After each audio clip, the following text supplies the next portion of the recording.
L'Agence congolaise de prestations et services SARL, la solution rapide pour toute activité des transactions immobilières en République démocratique du Congo.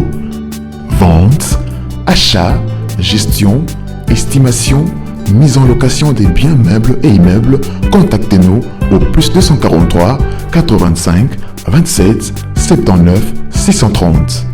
Vous avez une parcelle à vendre, un terrain, une villa, une concession, un bureau et un appartement à vendre ou à louer, contactez-nous au +243 85 27 79 630. La CPS SARL est... Oji mamacita, tu es tant de qui de moi de nous pour toi je t'ai redécimé ça. Vas-y mamacita, Oji mamacita, en plein ensemble je t'ai dit je t'aime à travers les miningas. Oji mamacita, tu es tant de qui de moi de nous pour toi je t'ai redécimé ça. Oji mamacita, en plein ensemble je t'ai dit je t'aime à travers les miningas. Quand je pense à toi je suis pas allé, je suis BG encore. Tu t'en fous de mes reproches et de mes erreurs qui sont moches. La bonne j'arrange mes souvenirs dans la rage je deviens rage. Quand je suis dans le Mbote libota nanga mbote na bino. Awa toye kotala ndako oyo ya étage oyo eza liboso na biso. Donc eza chantier mais na c'est déjà ici là premier niveau oyo tozomona oyo. Déjà etikali ka ba finition parce que construction déjà ici là etikali ka ba finition. Et puis deuxième niveau oyo tomona biso sur likolo oyo place ba brique ezali. Donc mais avant to beta lisolo kati ndako to kitana on a se totana no via se yango yo awa toza siko na ndenge ya se tozo tala dans to temi liboso ya ndako oyo toye kotala mais nde toyokana kitola kisara na quartier pona ko éviter ba question donc to maintenant likolo donc voilà tozo la kisa likolo boye pour éviter ba question liée à érosion parce que toza na commune ya Mongafula bato ebele ba bengaki bazo tuna est-ce que érosion ezali na vidéo to sala ki liboso to laksaki quartier likolo boité mais na vidéo oyo to lobaki to laksa quartier mobimba donc to zo mali likolo ole to tambola to zo la bino likolo bomona quartier ndenge ezali voilà quartier ndenge ezali bien construit ba construction ya bien ba ndako ya bien et maramunyo so eza kitoko urbanisation kitoko mai kitoko courant kitoko donc yango to lobaki avant to banda maramunyo so to relaxa quartier donc to laxi ndako to laxi quartier ndenge etongameli ndenge développement ezali ndenge marambo yo sala mana ndenge ya mbangu donc voilà bandako oyo est entouré lupango oyo tozoteka donc wana totali likolo tozonga siko na makadam place oyo makadam ezali. Voilà, donc awa toza siko na makadam normal. Donc oto wana avenue Nzitabodi. Makadam oyo nde yango ekei ti na mbinza pompage.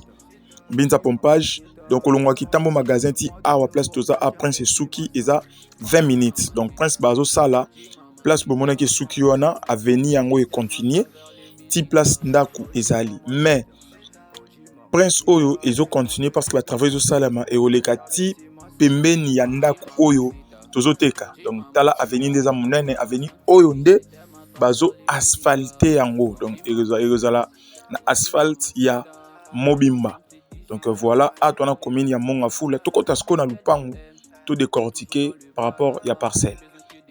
Voilà donc awa toza na commune ya Mongafula na lobara toujours que Mongafula ezana ba quartier mais il y a des quartiers et des quartiers parce que Mongafula eza munene mais le système il y a découverte il y a ba quartier to lobaki qui Merli City eza parmi ba quartier où il y a danger ya Mongafula donc ba quartier où il y a kitoko ya Mongafula to kotana na kati ya palais.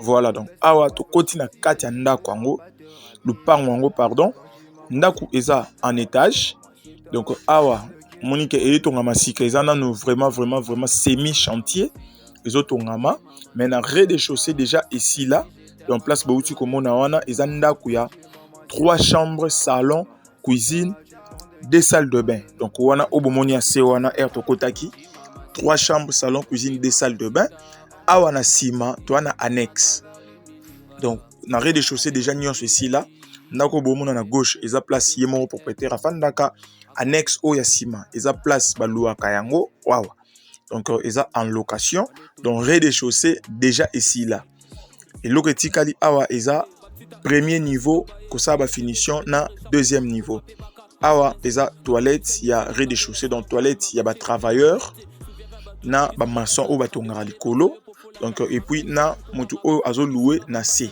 wana tokozonga sikoyo liboso ya ndako po tomata likolo to expliquer wana tozomata likolo Oji mamacita, en plan ensemble c'est dit je t'aime à travers les milingas. Quand je pense à toi, je suis pas allé, je suis BG encore. Tu t'en fous de mes reproches et de mes erreurs qui sont moches. La bonne j'arrange mes souvenirs dans la rage de garage. Quand je suis dans le bloc, bébé veut que je pêche. Oji mamacita, Oji mamacita. Tu te demandes de qui, de moi, de nous, pour toi je t'ai redessé ma ça. Oji mamacita, Oji mamacita, en plan ensemble je t'ai dit je t'aime à travers les milingas. Oji mamacita, Oji mamacita. Tu te demandes de qui, de moi, de nous, pour toi je t'ai redessé ma ça. Oji mamacita, en plan ensemble je t'ai dit je t'aime à travers les milingas. Oji mamacita.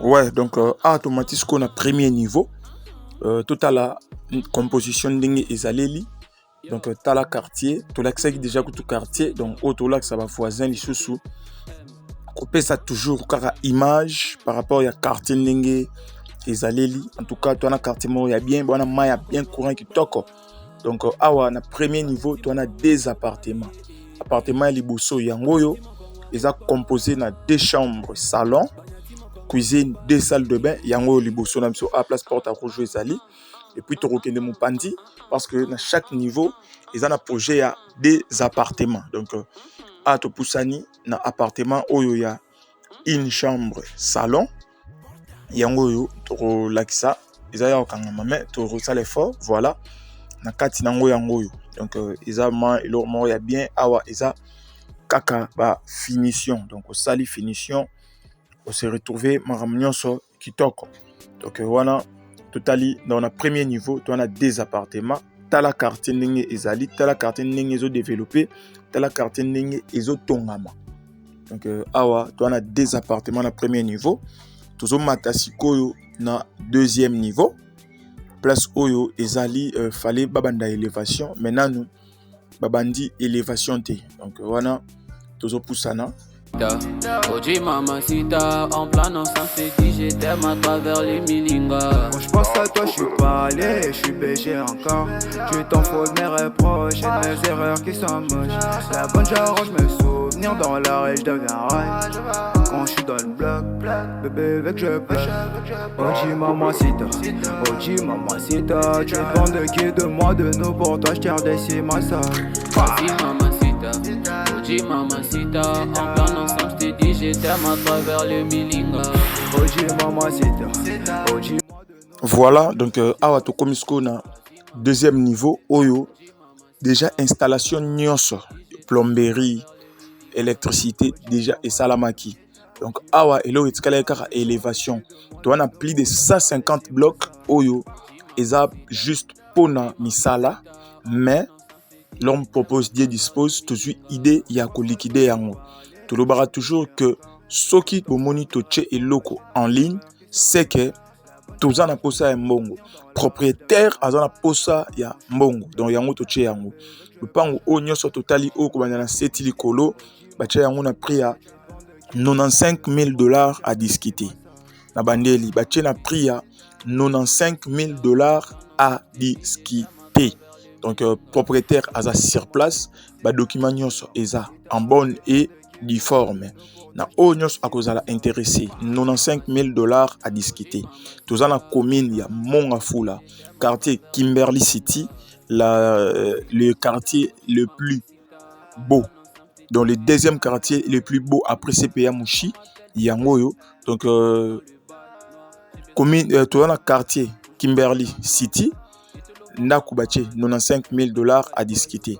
Donc tout ça à 20 minutes il y a Kitambo magasin et 5 ou 10 minutes il y a Mbinza pompage. Bonne chance à tout le monde. Merci beaucoup. Bye.